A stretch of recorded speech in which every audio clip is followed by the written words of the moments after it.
하나님의 말씀은 요한 1서 2장 3절에서 11절까지 말씀입니다. 요한 1서 2장 3절에서 11절까지 말씀, 우리 한 절씩 교독하겠습니다. 요한 1서 2장 3절에서 11절, 3절을 먼저 봉독합니다. 우리가 하나님의 계명을 지키면 이것으로 우리가 하나님을 참으로 알고 있음을 알게 됩니다. 하나님을 알고 있다고 하면서 하나님의 계명을 지키지 아니하는 사람은 거짓말쟁이요 그 사람 속에는 진리가 없습니다. 그러나 누구든지 하나님의 말씀을 지키면 그 사람 속에서는 하나님께 대한 사랑이 참으로 완성됩니다. 이것으로 우리가 하나님 안에 있음을 압니다. 하나님 안에 있다고 하는 사람은 자기도 그리스도께 사신 것과 같이 마땅히 그렇게 살아가야 합니다. 사랑하는 여러분, 내가 여러분에게서 보내는 것은 새 계명이 아니라 여러분이 처음부터 가진 옛 계명입니다. 그 옛 계명은 여러분이 들은 그 말씀입니다. 나는 다시 여러분에게 새 계명을 써보냅니다. 이 새 계명은 하나님께도 참되고 여러분에게도 참됩니다. 어둠이 지나가고 참빛이 벌써 비치고 있기 때문입니다. 빛 가운데 있다고 말하면서 자기 형제 자매를 미워하는 사람은 아직도 어둠 속에 있습니다. 자기 형제 자매를 사랑하는 사람은 빛 가운데 머물러 있으니 그 사람 앞에는 올무가 없습니다. 같이 읽습니다. 자기 형제 자매를 미워하는 사람은 어둠 속에 있고 어둠 속에 걷고 있으니 자기가 어디로 가는지를 알지 못합니다. 어둠이 그의 눈을 가렸기 때문입니다. 아멘.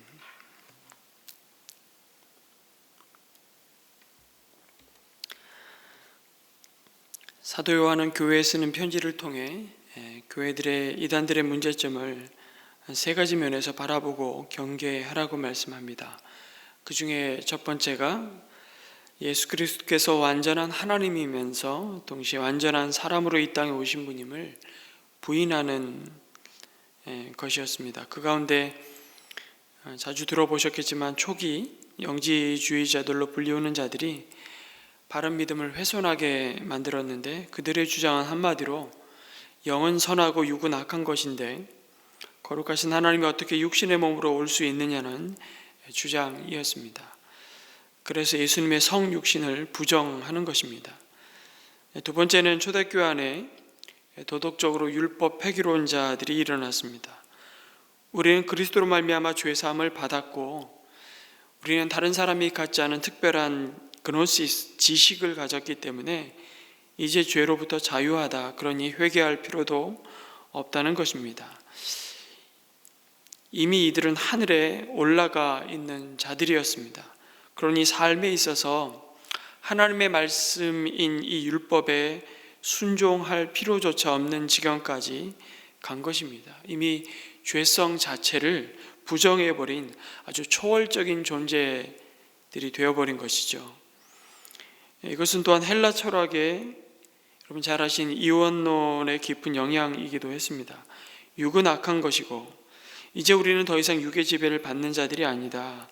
육으로 행한 것에 아무런 영향도 책임도 느낄 필요가 없다는 것입니다. 그래서 우리의 영이 이미 구속함을 받았기 때문에 이 썩어질 육신은 어떤 상태에 있든지 중요하지도 않고 상관도 없다.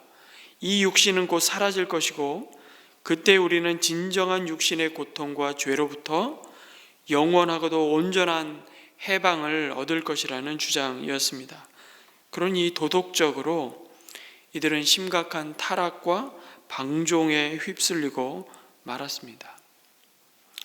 그럼에도 그들은 그것이 전혀 문제될 것도 없었고 회개할 필요도 없었습니다. 세 번째는 그러한 영향 속에서 이단들은 바로 내 옆에 두신 이웃을 사랑할 필요도 없었습니다. 더 나아가 원수는 사랑의 대상이 아니라 미워해도 무방한 존재였던 것이죠.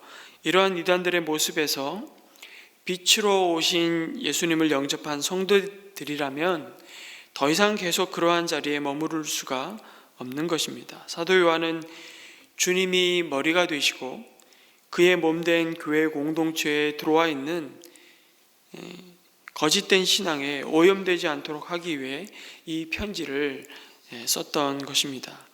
그래서 3절에 우리가 하나님의 계명을 지키면 이것으로 우리가 하나님을 참으로 알고 있음을 알게 된다고 말씀하는 것입니다.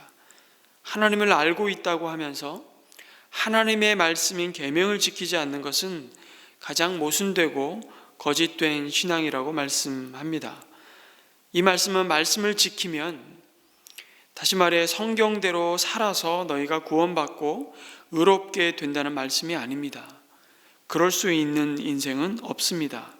모든 사람은 전적으로 부패했고 스스로 자신을 구원할 수 있는 사람은 없기 때문입니다. 그래서 우리는 오직 하나님의 은혜로 그리스도로 말미암아 선물로 주어진 구원을 받았습니다. 하나님의 자녀가 되었습니다. 그러나 진리이신 예수님을 나의 구원자로 주님으로 영접한 자들, 예수님을 거부하거나 배척하거나 무시하지 않고 마음으로 모셔드린 자들은 이제 거룩한 성령 하나님께서 우리의 삶을 진리로 인도하신다고 말씀하십니다.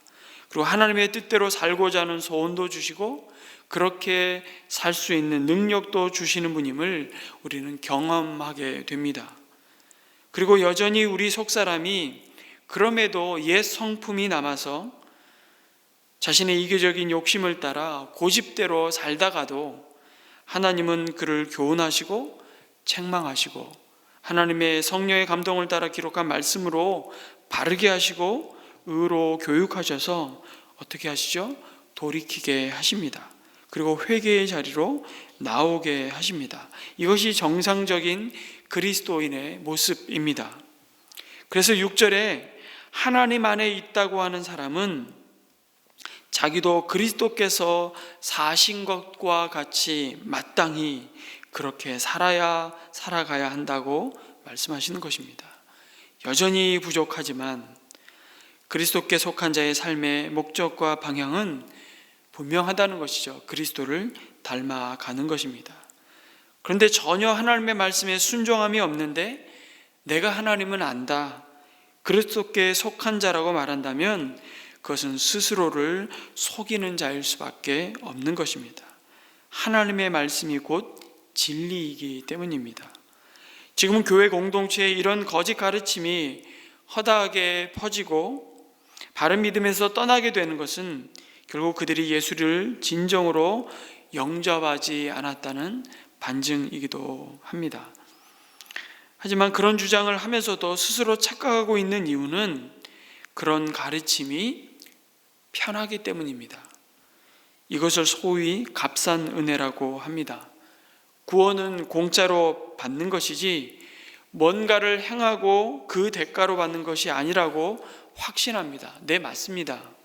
그러나 우리의 그 구원을 위해 하나님은 이 세상에 그 무엇으로도 갚을 수 없고 측량할 수 없는 값을 지불하셨다는 사실을 잊어버리는 것입니다. 이들은 바로 하나님 자신을 우리의 죽음의 자리에 대신 내어주셨다는 사실을 말입니다. 그래서 그 은혜를 알고 나면 이제 의무감으로 억지로 말씀에 순종하는 것이 아니라고 사도 요한은 가르칩니다. 하나님을 사랑하기 때문에 우리는 순종하는 것이죠. 그리고 그 순종으로 하나님이 덕볼 것은 없습니다. 그 순종은 결국 우리를 위해서, 우리의 행복을 위해서, 우리의 거룩을 위해서 하나님은 순종을 요구하고 계시는 것이죠. 요한복음 14장 21절, 이 요한 서신을 썼던 사도 요한이 예수님에 대한 복음을 기록했습니다. 그 요한복음에 이 사랑에 대해서 자주자주 반복해서 동일한 말씀을 주셨습니다. 요한복음 14장 21절에 내 계명을 받아서 지키는 사람은 나를 사랑하는 사람이요, 나를 사랑하는 사람은 내 아버지의 사랑을 받을 것이다. 그리고 나도 그 사람을 사랑하여 그에게 나를 드러낼 것이다. 사랑하는 자가 진정 하나님이 누구이신지 그리스도를 통해서 알게 된다는 것이죠. 그 알은 지식으로서의 알미 아니라 하나님을 경험하게 될 것이다, 이렇게 말씀하시는 겁니다. 동일한 표현을 나는 포도나무에 너희는 가지라고 비유하시며 말씀하신 요한복음 15장 10절에서도 말씀하십니다. 너희가 내 계명을 지키면 내 사랑 안에 머물러 있을 것이다. 이게 요한 서신에서 말씀하신 사귐이죠. 그것은 마치 내가 내 아버지의 계명을 지켜서 그 사랑 안에 머물러 있는 것과 같다. 진정으로 하나님을 아는 것은 그분을 사랑하는 것이고, 진정으로 주님을 사랑하는 것은 그분께 순종하는 것이라고 말씀하십니다. 이것을 대신할 수 있는 것이 아무것도 없다고 말씀하십니다. 헌신도 마찬가지입니다. 우리가 하나님이 주신 은사를 따라 이런저런 우리 몸을 하나님이 기뻐하시고 거룩한 산 제물로 하나님 앞에 헌신하여 드린다고 할 때 마치 하나님을 봐드리는 것처럼 봉사하는 것이 아닙니다. 자주 말씀드리지만 내가 하나님을 위해서 뭔가를 봉사한다고 측량할 수 없는 하나님의 크심에 무슨 보탬이 되고, 내가 봉사하지 않고 헌신하지 않는다고 하나님이 손해볼 것이 있겠습니까? 주님의 말씀에 순종하고 나를 부르신 그곳에서 내가 주님의 나라와 복음을 위해 헌신하고 하나님의 뜻을 따라 순종하는 것은 사실 모두 나 자신의 유익을 위해서라는 사실을 잊으시면 안 됩니다. 그렇지 않으면 자꾸 원망이 생깁니다. 누가 나를 안 알아줄 때 시험이 듭니다. 그리고 나만 이렇게 고생한다고 생각하면서 사람들에게 싫은 소리를 들으면 원망이 생기고 자꾸 본전이 생각나는 것입니다. 왜냐하면 나 이렇게 충성하는데 하나님은 나를 복 주시지 않냐고 자꾸 보상이 없다고 생각하기 때문입니다. 그러면서 사도 요한은 주님이 말씀하신 이 새 계명에 순종하라고 권면하면서 사실은 그것이 새 계명이 아니라 이미 주어진 옛 계명이라고 말씀합니다. 이미 내 이웃을 내 몸과 같이 사랑하라, 레위기 19장 18절의 말씀에서 그들이 출애굽에서 하나님의 약속하신 가나안 땅을 향해 나아갈 때 시내산에서 그에게 주신 계명이 바로 그것 아닙니까? 내가 너를 제사장 나라로 삼고 세상과 열방 사이에 다리 놓는 사람으로, 그 나라로, 민족으로 아브라함에게 주신 약속을 성취하시고 이루신 그 사건을 통해서 그들의 삶의 원리가 무엇인지를 가르쳐주고 있는 것입니다. 눈에는 눈, 이에는 이가 아니라 사실은 내 이웃을 내 몸과 같이 사랑하라. 근데 그들은 몸만 딱 취한 거죠. 눈에는 눈, 이에는 이로 내가 받은 대로 갚아주리라. 왜 그 말씀을 주신 동기와 목적이 무엇인지를 잊어버린 거죠. 그것은 그 이상의 보복을 하는 인간의 죄성을 최소한의 법으로 막으시고 규정하신 거죠. 그 질서를 그 공동체에 하나님이신 사랑의 원리로 분노를 따라서 그 공동체가 망하는 길로 가지 않도록 막으시기 위해 그 말씀을 주셨는데 그 말씀만 받은 거예요. 여러분, 이 말씀 무슨 말입니까? 말씀드린 대로 내 이웃을 내 몸과 같이 사랑하라. 그러나 그것을 지켜 행하지 않고 행할 능력도 없었던 실패한 이스라엘 백성을 향해서 다시 예수님은 새 계명을 너희에게 준다고 말씀하셨다는 것입니다. 그리고 요한복음에 제자들에게 그렇게 말씀하신 13장 34절의 말씀을 사도 요한이 다시 언급하고 확인하여 주고 있는 것이죠. 이제 나는 너희에게 새 계명을 준다. 서로 사랑하여라. 내가 너희를 사랑한 것 같이 너희도 서로 사랑하라. 너희가 서로 사랑하면 모든 사람이 그것으로써 너희가 내 제자인 줄을 알게 될 것이다. 그래서 오늘 말씀에도 빛 가운데 있다고 하면서 형제 자매를 미워하는 사람은 아직도 어둠 속에 있다고 말씀하시는 것입니다.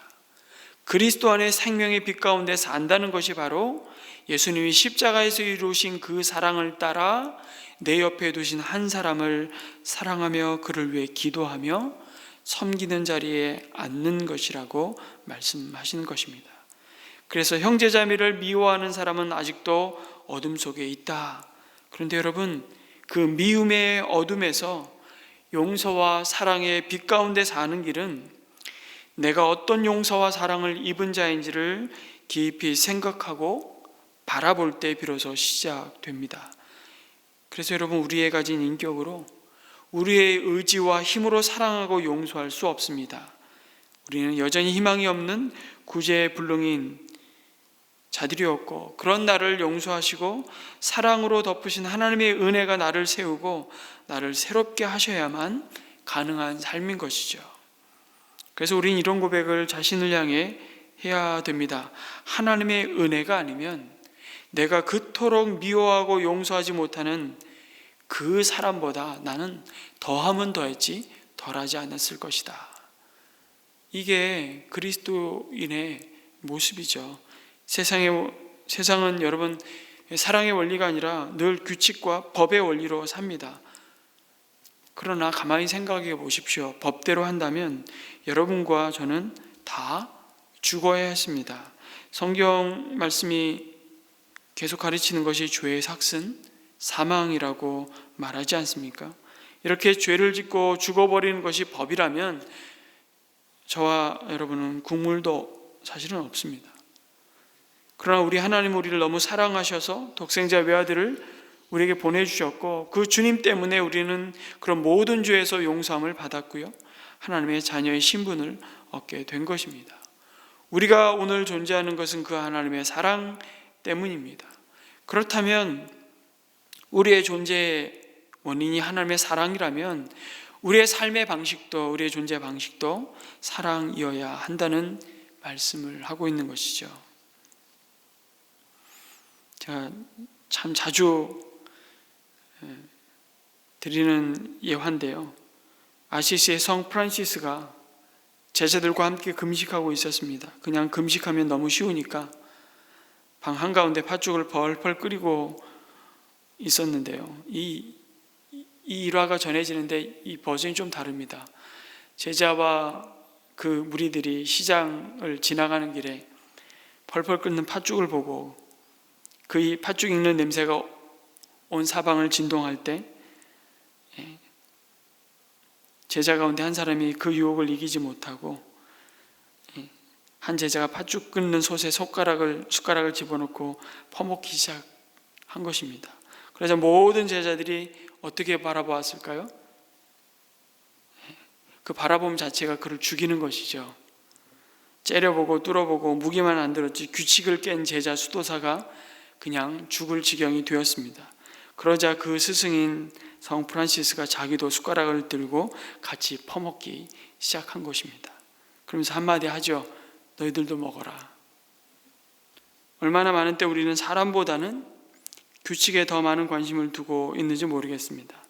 여러분, 자식이 한 3번 말 안 들으면 우리는 자꾸 카운트하죠. 너 한 번만 더 해봐.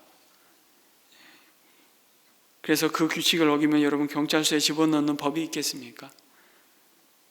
아내가 약속 시간 한 3번만 늦게 오면 검찰에 고발하는 법이 있겠습니까?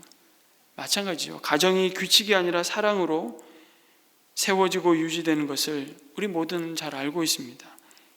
이 하나님의 나라의 삶의 원리도 마찬가지입니다. 누가 믿음을 지키지 못하면 비난하고 정죄하지 말고, 나도 연약할 때는, 어렸을 때는 저랬는데 저 사람은 언제 믿음의 철이 들까? 그 마음으로 기다려주는 게 사랑의 원리죠.